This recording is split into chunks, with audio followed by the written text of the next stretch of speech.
미국의 중앙은행인 연방준비제도가 기준금리를 0.25%포인트 인상함에 따라 한국과의 기준금리 격차가 다시 역대 최대치로 벌어졌습니다. 초유의 한미 금리 차에 한국은행의 고민도 깊어지고 있는데요. 자세한 소식 허준영 서강대 경제학부 교수와 함께 짚어보겠습니다. 어서 오십시오. 네. 미 연방준비제도가 기준금리를 올렸습니다. 0.25%포인트 인상을 했는데 이게 2001년 이후의 역대 최고 수준이라고 하더라고요. 실제 과거와 비교해 봤을 때 지금 어느 정도나 높은 겁니까?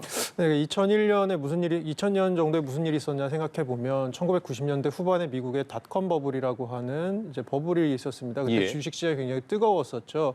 그래서 연준에서 지속적으로 1999년 6월부터 한 1년여에 걸쳐서 2000년 5월까지 금리를 인상했고요.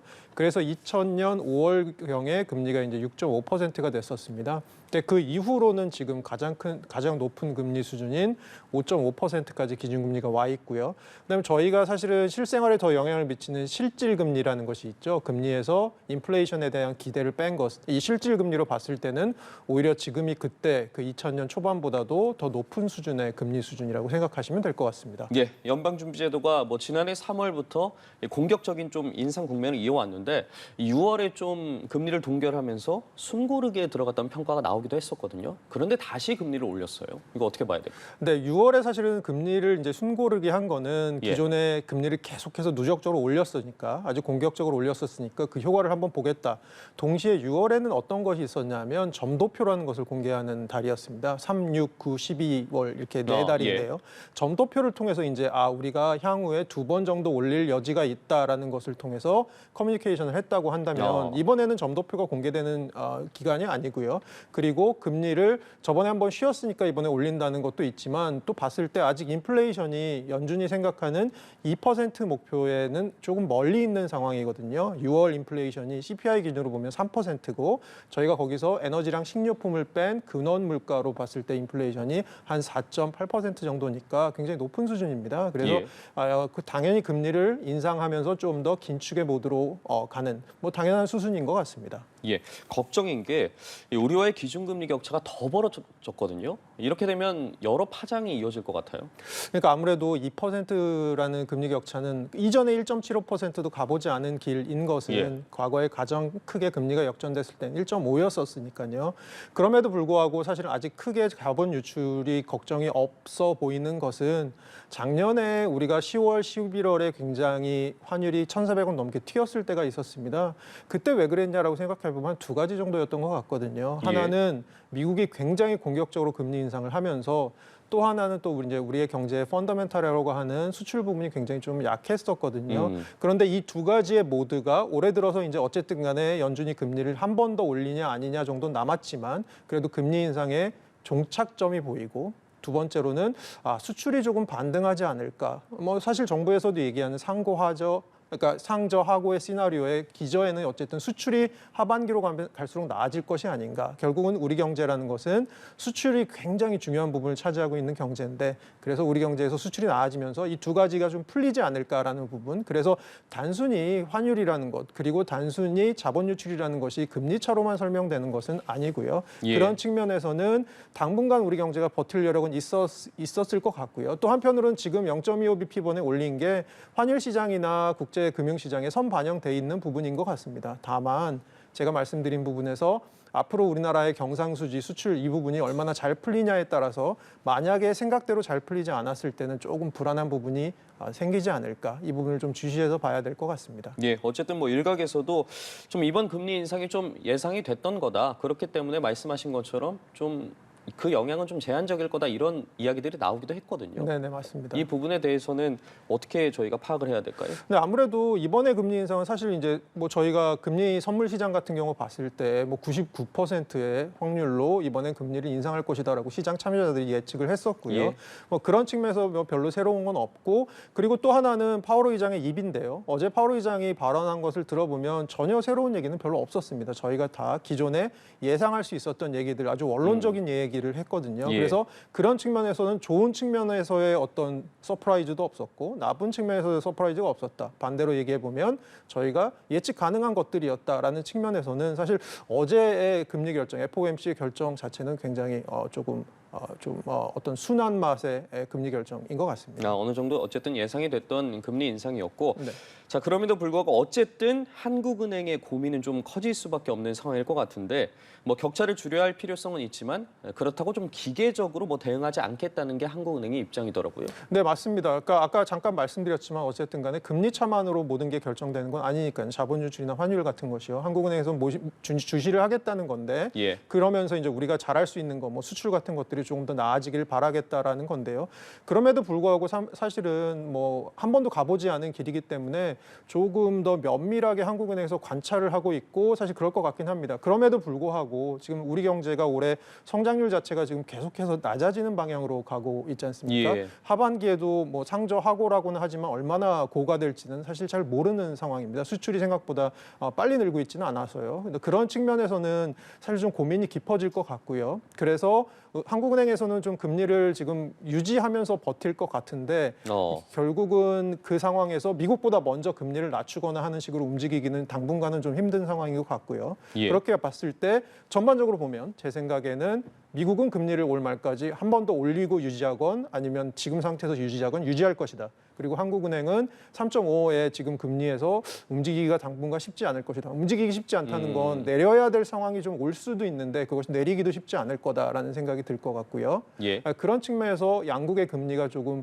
당분간은 이 수준 혹은 미국 금리는 약간 더 높은 수준에서 유지되는 방향으로 가지 않을까라고 전망하고 있습니다. 예, 어쨌든 한국은행의 고민이 좀 깊어질 것 같긴 한데 이런 상황에서 한국은행의 기준금리를 3.50%로 묶어둔 사이에 가계대출이 정말 많이 늘고 있거든요.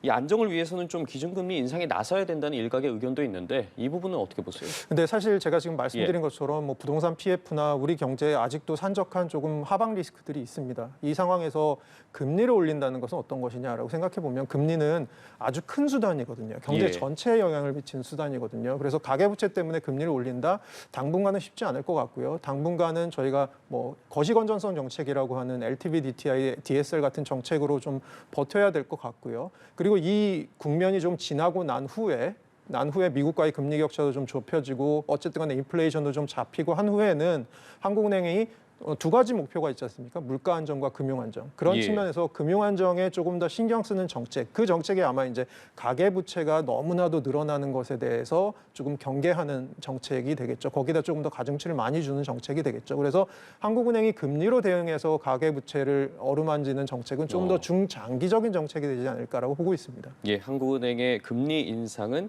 뭐 가계 대출을 잡기 위해서 쓰기에는 너무나 여러 부분에 영향을 맞습니다. 미친다 말씀을 해주셨는데 자, 말씀해 주신 것처럼 하반기 좀 경기 회복이 불투명하기도 하고 그리고 하나 또 살펴봐야 할 게 이 부동산 프로젝트 파이낸싱발 금융위기 가능성이 좀 남아 있어 보이거든요.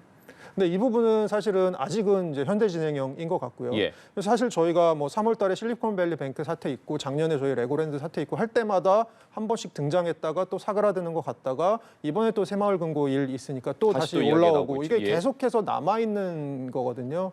이게 뭐 당분간 부동산 경기가 조금 더 궤도에 올라오고 금리가 좀 더 내려올 때까지 뭐 이것이 사라질 것 같지는 않습니다. 다만 저희가 좀 봐야 될 것은 오늘 방금 전에도 아마 그런 기사가 난 것으로 알고 있는데요. 한국은행에서 이제는 원래 비은행권 금융기관, 그러니까 은행권들하고만 한국은행은 거래를 할 수 있었거든요. 예. 근데 비은행권 금융기관에 대해서도 한국은행이 조금 더 대출을 해주거나 어려움에 빠지면 한국은행에서 조금 더 보증을 해주거나 이런 식으로 가겠다는 정책들이 나오고 있거든요. 이거는 결국은 이런 문제들이 상존해 있는 상황에서 한국은행도 좀 더 적극적으로 움직여서 이런 방벽을 쌓겠다. 그래서 이 문제들이 조금 더 경제 전반적으로 퍼져나가는 것을 좀 사전적으로 예방하는 역할을 하겠다라는 것들에 대한 정책의 일환으로 그런 정책들이 조금 더 두터워지고 있음을 바라봐 주시면 좋을 것 같습니다. 예, 알겠습니다.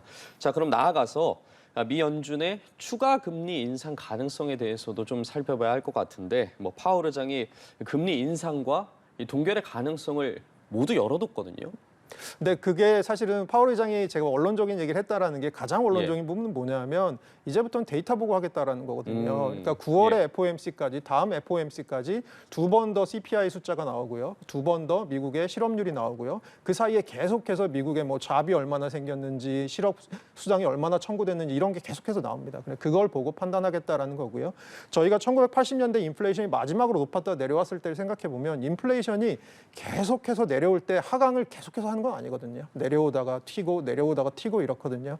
그런 상황이 좀 벌어질 수 있다라는 것을 분명히 염두에 두고 있는 것 같고요. 또 하나는 최근에 뭐 곡물 시장 좀 불안하다, 흑해 곡물 협정 같은 얘기, 인도에서 지금 홍수가 나갔고 인도가 굉장히 쌀 작황지인데 여기서 지금 문제가 생기고 있다. 뭐 원유 가격이 계속해서 내려왔었는데 최근 들어서 약간 튀려고 하고 있다. 여러 가지 사실 향후의 인플레이션에 영향을 주는 불확실성들이 좀 남아 있는 상황이거든요. 예. 그러니까 이런 부분에서 이제 페드는 연준은 우리 아직 이렇게 축하 샴페인을 터뜨릴 때는 아니다라고 해서 계속해서 모니터링을 하겠죠. 그런 것들의 일환으로 데이터를 보면서 데이터가 어떻게 나오는지를 보고 금리 결정을 하겠다. 그래서 6월 달에 파월 의장이 얘기했던 게 앞으로의 FOMC는 라이브다라는 뜻은 바로바로 나오는 마지막까지 나오는 숫자들을 보고 확인해보고 결정을 하겠다. 맞습니다. 이런 말을 했는데 네, 맞습니다. 자, 그럼 더는 경기 침체를 예상하지 않는다 이렇게 말을 하기도 했거든요. 그 연장선상으로 봐도 될까요? 그러니까 오늘 파월 의장이 기자들하고 나눴던 문답 중에 저는 개인적으로 흥미로웠던 부분 중에 하나는 그 부분이었습니다. 그런 질문이 들어왔어요. 그러니까 이게 꼭 경기 침체가 일어나야지 인플레이션 잡을 수 있는 거냐라고 물어봤더니 파월 의장이 자기가 믿는 것은 지금 믿는 것은 경기 침체 없이도 인플레이션을 잡을 수 있다는 걸 난 믿는다. 그게 예. 굉장히 좁은 길이긴 하겠죠. 근데 우리는 지금 그 길을 가고 있다라는 식의 얘기를 했었거든요. 그리고 그러면서 이제 연준의 어떤 경제학자들이 연구를 해보니까 경기 침체가 없을 수도 있겠다라는 연구 결과도 있다라는 것을 오늘 거론했었거든요. 그런 측면에서는 어쨌든 간에 경기 침체가 있건 없건 간에 제 생각에는 점점 경기 침체가 있더라도 조금 더 마일드한 약한 방향의 경기 침체의 방향성은 지금 계속해서 나오고 있는 것 같습니다. 예. 그 이면에는 미국의 견조한 고용 시장이 있는 것이고요. 예. 자, 그렇다면 여러 가지 앞으로 살펴봐야 할 점들을 말씀해 주셨는데 그렇다면 동결하거나 혹은 인상한다고 한다면 가장 크게 영향을 미칠 수 있는 변수 뭘 꼽아볼 수 있을까요? 가장 중요한 거는 결국은 CPI, 그러니까 PC, 그러니까 소비자 물가 지수가 어떻게 나오는지, 이것이 얼마나 내려오는지, 특히 연준에서 계속해서 강조하는 건 에너지와 식료품 뺀 근원 부분이 잘 안 잡히고 있다. 그리고 이것이 기조적인 부분이고 이것이 앞으로 어떻게 인플레이션이 이루어질지 보여주는 부분이기 때문에 예. 이 부분에 조금 신경을 쓰시는 것이 이 부분을 좀 주의 깊게 보시는 것이 좋을 것 같습니다. 예, 알겠습니다. 오늘 미 연방준비제도의 기준금리 인상과 관련해서 허준영 서강대 경제학부 교수와 함께 이야기 나눠봤습니다. 말씀 고맙습니다.